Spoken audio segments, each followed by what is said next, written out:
Mes propres enfants m'ont jeté dehors de la maison que j'ai bâtie pour eux. Écoutez cette histoire jusqu'au bout, et dites-moi ce que vous feriez à ma place. Dites-moi aussi de quelle ville vous-même, écoutez. Ils m'ont abandonné dans cette chambre louée, où les murs froids suintent la solitude, avec une somme qui avait le goût de la pitié. Chaque brique de ce foyer je l'avais cimentée avec mes sacrifices, chaque poutre était une prière pour leur avenir. J'ai renoncé à mon propre atelier, à mes rêves d'artisan, pour financer leurs études prestigieuses. Leur gratitude fut de me traiter comme un meuble encombrant, un simple obstacle à leur projet immobilier. Ce qu'ils ignorent, aveuglés par leur avidité, c'est le secret que je préserve depuis 20 ans. Une promesse faite à mon père, un héritage silencieux qui s'apprête à leur enseigner la plus dure des leçons. Cette chambre sent le renfermer et l'oubli. Les murs, d'un blanc jauni par le temps, semblent transpirer une humidité froide, qui s'infiltre dans mes os. Par la fenêtre unique, je n'aperçois qu'une cour intérieure grise, où le soleil ne s'aventure jamais. C'est ici que je vis désormais, un exil à quelques kilomètres seulement du foyer que j'ai bâti de mes propres mains. Chaque matin je me réveille sur ce lit étroit dont les draps sont rêches, et le premier son que j'entends est le goutte-à-goutte monotone du robinet de la petite salle de bain. Mes seules possessions tiennent dans une vieille valise en carton posée contre le mur, un rappel constant de la rapidité, avec laquelle une vie entière peut être emballée et jetée. Je tiens ma tasse de café, un breuvage insipide qui ne réchauffe que mes doigts tremblants. Sur la petite table de chevet, à côté d'une lampe qui peine à éclairer la pénombre, repose la seule chose qui ait vraiment de la valeur, une photo de mon épouse Marie. Son sourire semble me demander comment nous en sommes arrivés là. Je me souviens de ses mains posées sur les miennes, lorsque nous avions dessiné les plans de la maison, de sa fierté dans le regard quand je posais la dernière tuile. Aujourd'hui mes propres mains, celles qui ont porté des sacs de ciment et caressé le bois le plus noble, ne sont plus que des instruments tremblants et inutiles. Quand je croise mon reflet dans la vitre sale, je ne reconnais plus l'homme que j'y étais. Je ne vois qu'une silhouette voûtée, un vieillard que les passants ignorent. J'ai cessé d'exister dans le regard des autres, et surtout, dans celui de mes enfants. Je me souviens de ma jeunesse, quand mes mains ne connaissaient que la douceur du bois. Mon rêve, c'est que Van était un petit atelier d'ébénisterie, l'odeur de la cire d'abeille et du chêne fraîchement raboté. J'imaginais créer des meubles qui traverseraient les générations, des pièces uniques portant la marque de ma passion. Mais la vie, ou plutôt l'amour, en a décidé autrement. Quand Sophie est née, ses petits doigts serrant le mien, j'ai compris que mes rêves devaient changer de forme. J'ai troqué la poésie du bois pour la prose du béton. Les chantiers sont devenus mon quotidien, la poussière de ciment remplaçant la sciure. Je rentrais le soir, le corps brisé par l'effort, mais le cœur apaisé à l'idée que je bâtissais un rempart contre le besoin pour ma famille. J'ai promis à Marie qu'il ne manquerait de rien, et cette promesse est devenue ma seule boussole. La maison je l'ai construite après mes journées de travail, sous le regard des étoiles. Chaque brique était posée avec une intention, chaque parpaing scellé avec l'espoir de leur offrir un nid solide. Marie m'apportait du café chaud dans un thermos, et s'asseyait sur un tas de planches, me regardant travailler en silence. Nous n'avions pas besoin de mots. Nous partagions le même projet, celui d'un foyer bâti à la sueur de mon front et à la force de son soutien. Les enfants, encore petits, jouaient dans le jardin inachevé, leur rire se mêlant au bruit de ma truelle. Nous organisions des pique-niques sur le sol en béton brut, et ces repas simples, au milieu du chantier, restent parmi mes souvenirs les plus heureux. Chaque sou économisé allait dans les murs, dans le toit, jamais dans des futilités. Puis vint le jour où le rêve de mon atelier faillit renaître. Un vieil ami me proposa de nous associer. Tout était prêt. Le local, les premiers clients, le plan financier. Était la chance de ma vie, l'opportunité de revenir à ma première passion. La même semaine, nous avons reçu la lettre d'admission de Sophie en faculté de droit. Une école prestigieuse, chère, bien au-delà de nos moyens. J'ai regardé le devis de l'atelier, puis le visage de ma fille, ses yeux pétillants d'un avenir qu'elle dessinait déjà. Le choix ne fut pas un déchirement, mais une évidence. J'ai appelé mon ami pour décliner son offre. Le soir même, Sophie m'a serré dans ses bras en me promettant, « Quand je serai avocate, je prendrai soin de toi, papa. » J'ai souri, le cœur lourd mais fier. Des années plus tard, ce fut au tour de Marc. Il avait terminé ses études de finance, et voulait lancer son propre cabinet de conseil. Il avait l'ambition, l'intelligence, mais pas les fonds de départ.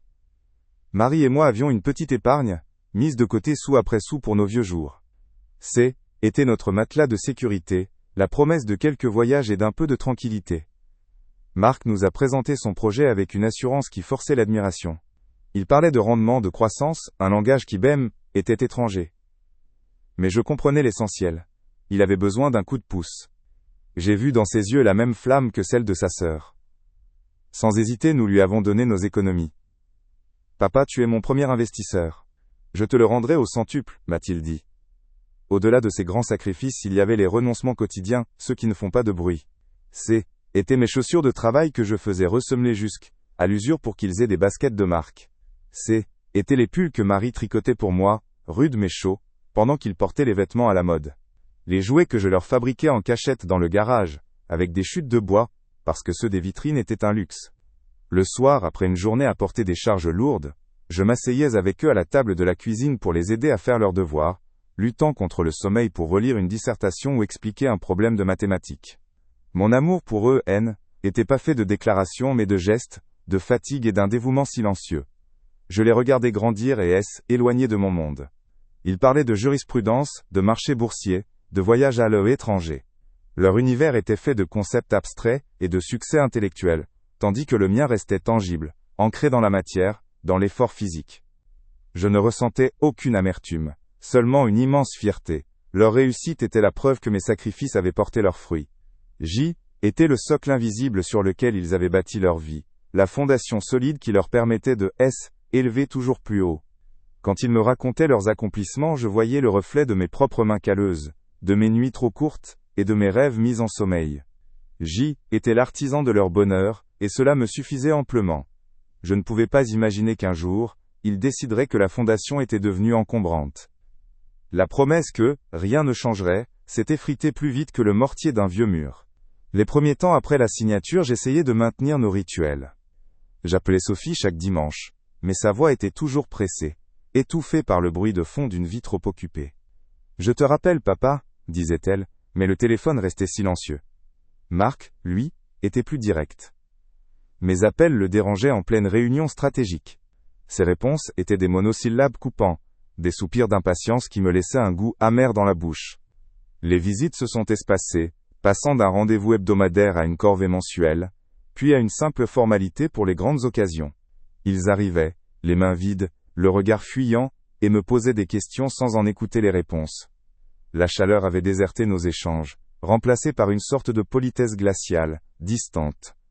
Puis le rejet a pris une forme plus insidieuse, plus silencieuse. Ce était plus seulement les mots qui blessaient, mais les gestes et les regards. Quand ils me regardaient, je ne voyais plus l'affection filiale, mais une sorte d'évaluation froide, comme s'ils mesuraient l'encombrement que je représentais. Ils ont commencé à parler de l'avenir de la maison entre eux, à voix basse, s'interrompant dès que j'entrais dans la pièce. Je surprenais des bribes de phrases, potentiel, réaménagement, optimisation. J'étais délibérément exclu des décisions qui concernaient le foyer que j'avais bâti.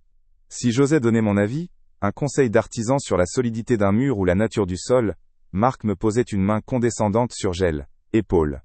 Ne t'inquiète pas pour ces détails, papa. Ce était pas de la bienveillance, mais une manière de me signifier que ma voix n'avait plus aucune valeur. L'humiliation a atteint son paroxysme le jour de mon 72e anniversaire. Je les avais attendus toute la journée, espérant un simple gâteau, un moment partagé. Ils sont arrivés tard, non pas avec un cadeau, mais accompagnés d'un homme en costume impeccable, un promoteur immobilier. Ils l'ont fait entrer et ont commencé à lui faire visiter la maison. Ma maison, parlant de mètres carrés, et de possibilités de démolition. Était assis dans mon fauteuil au salon, et il passait devant moi comme si était un meuble. Ils avaient oublié. Ou pire, ils s'en fichaient. Quelques jours plus tard, je les ai vus dans le jardin, dépliant de grands plans sur la table. J'ai voulu sortir pour comprendre, mais Sophie a doucement refermé la porte-fenêtre devant moi, un sourire contrit sur les lèvres. Le déclic du verrou a sonné le glas de ma présence. Était devenu un étranger chez moi. Mon père, était pas un homme de grands discours, mais de gestes et de silence qui en disaient long. Je me revois 20 ans en arrière, dans la cuisine de sa petite maison de campagne, l'odeur du bois ciré flottant dans l'air. Il avait sorti une vieille enveloppe en craft, d'un tiroir secret de son buffet.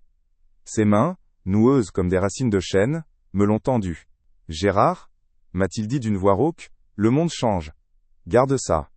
Un jour, ce lopin de terre aride, vaudra plus que tout l'or, que tu pourras gagner avec tes mains. » Gers étaient les titres de propriété d'une parcelle sur la Côte d'Azur, un héritage de ses propres parents, un lieu que je n'avais jamais vu. J'ai gardé sa promesse, et ses papiers, dans un coffre. Était mon trésor ultime, le couronnement silencieux de notre lignée de bâtisseurs, destiné à Sophie et Marc. Ce secret je l'ai couvé comme un œuf précieux, attendant le bon moment pour le leur offrir. Je m'imaginais leur révéler l'existence de ce trésor, voir la surprise et la joie dans leurs yeux, leur dire que les sacrifices de 3 générations convergeaient vers leur avenir. Mais le bon moment n'est jamais venu de la manière que j'espérais. Aujourd'hui, dans la solitude de cette chambre, je comprends la prophétie de mon père. Mes enfants, aveuglés par le profit immédiat d'un immeuble d'appartement, ignorent qu'ils ont jeté le véritable héritage. Ce terrain, dont ils ne soupçonnent même pas l'existence, est devenu l'un des endroits les plus prisés du pays. Le lopin de terre aride s'est transformé en mine d'or. Et cette fortune, qui devait être le symbole de mon amour, va devenir l'instrument de ma dignité retrouvée. La douleur ne s'est pas muée en cris, ni en larmes. Elle s'est solidifiée en une sorte de calme glacial, une lucidité tranchante qui a sectionné les derniers filaments de mon affection. Il n'y avait plus rien à pleurer, seulement à agir. Je n'ai pas cherché la confrontation. J'ai simplement pris un rendez-vous avec un avocat, dont le cabinet discret se nichait dans une rue tranquille. Devant lui, j'ai déroulé mon histoire sans emphase, les faits nus et crus. Puis, j'ai sorti l'enveloppe jaunie de mon père.